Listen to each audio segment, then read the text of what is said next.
Today, we're going to be learning how to find the square root of large numbers by the long division method. So without further ado, let's get along with the video.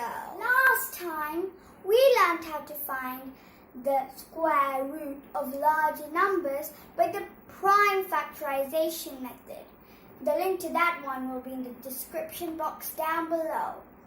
Now, this time we're going to be learning the long division method, and I tell you, even though it's a bit tricky to learn at first, it's super easy and fast than the prime factorization method. So we've already learned about the long division method before, haven't we? Flashback! Hi there! Welcome to Learning Time with Dyuti. Today we're going to learn how to do the long division method. Let's give one or two questions a try. Come on! The link to that video will also be in the description box down below.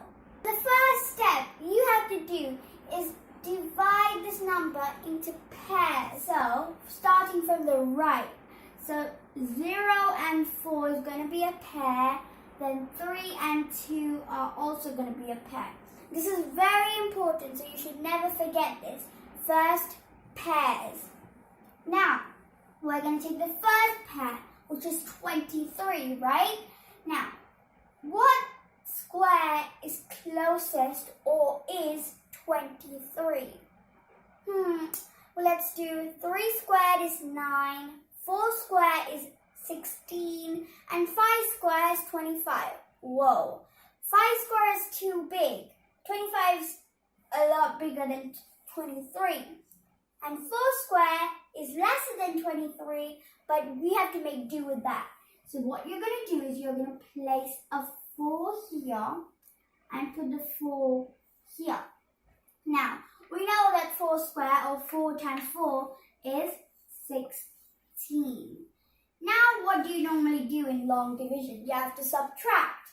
And what you're going to get, well, that's going to become a 13 and that's going to become a 1. So 6, 7. So you're going to get 7 as your difference between 23 and 16. And now you're going to bring down. But the difference is this time you're going to bring down the next pair.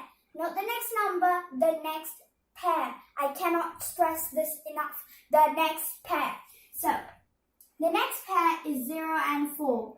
So you're going to bring that down. And that's going to become 704. Now, what you're going to do is you're going to double this number over here. So you're going to do 4 plus itself. So you're going to do 4 plus 4. What's 4 plus 4? That's 8, isn't it? So I'm going to put 8. And the reason why I have a bit of gap here is because I'm going to leave some space here because 80 times something, that's the same number. For example, if I'm doing 82 times 2 should be 704. So whichever number I put here and here must give 704. Then we'll be able to find the square root of the number. So, notice that this number ends with a 4. So 2 times 2 ends with a 4. So if I do 82 times 2, maybe the answer will be 704. So I'm going to do 82 times 2. So we need, that's 4, that's 16. Well, it does end with a 4, but it's not the answer we wanted. Now what else ends with a 4? 8 times 8 is 64. So why don't we do it with that 8? 88 times 8. Now, 8 times 8 is 64. 4 is going to go there. Then 8 times 8 is again 64. 64 plus 6 is going to be 70. Yes! So we have 704. So remember, we got 8. 88 times 8 is going to give 704. So I'm going to put an 8 here and an 8 here. Now what's 8 times 88? We already know that. We're going to put 74. And we're going to subtract, which is going to give us 0. So the square root of 2,304 is 48. So the next square root we'll be finding is 4,489. So we know the first step is to pair them from the right side. So 9 and 8 is a pair, 4 and 4 is a pair. Now we're going to take the first pair, 44. This is the closest square number to 44. Well, 5 square is 25, definitely not me. 6 square is 36, and 7 square is 49. Well, we can't do 7 square, can we? Because that's too much. So we'll have to do 6 square. I'm going to put a 6 and a 6 on top. Now, we know that 6 times 6 is 36. And now we're going to subtract. So the answer you're going to get is, you're going to get 8. Now, we're going to bring down the next pair. The next pair, not the next number, I'm telling you again. So I'm going to bring down the next pair, which is 89. So it's going to become 889. Now I'm going to double this number. So it's going to be 6 plus itself. So it's going to be 6 plus 6, or 6 times 2. So that's going to become a 12. And remember some space. So we want to find out what number goes here and here. That should give us 889. Now, well, this ends with a 9. 3 times 3 ends with a 9. So why don't we do 123 times 3? Let's do that. So 123 times 3. Well, 3 times 3 is 9.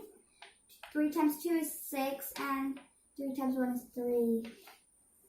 No, that didn't give us 889. It did end with a 9 though. But hey, don't give up yet. What about, wait, 7 times 7 is 49. And that ends with a 9. So why don't we do 127 times 7? So let's do that. 127 times 7. Now 7 times 7 is 49. I'm going to put the 4 here. 14. 8. Gonna put times 1 plus 1. That's 8. Yippee! We got the same match. So we're going to put 7 in the missing blank. So I'm going to put 7 here and a 7 here. Now, 7 times 127 is 889. Now you're going to subtract, which is going to give us 0. So the square root of 4,489 is 67. I haven't forgotten about the trick of the day. So you might be looking here and thinking, why are we doing addition again? We've already done this before. Flashback! Today I'm going to use a pen.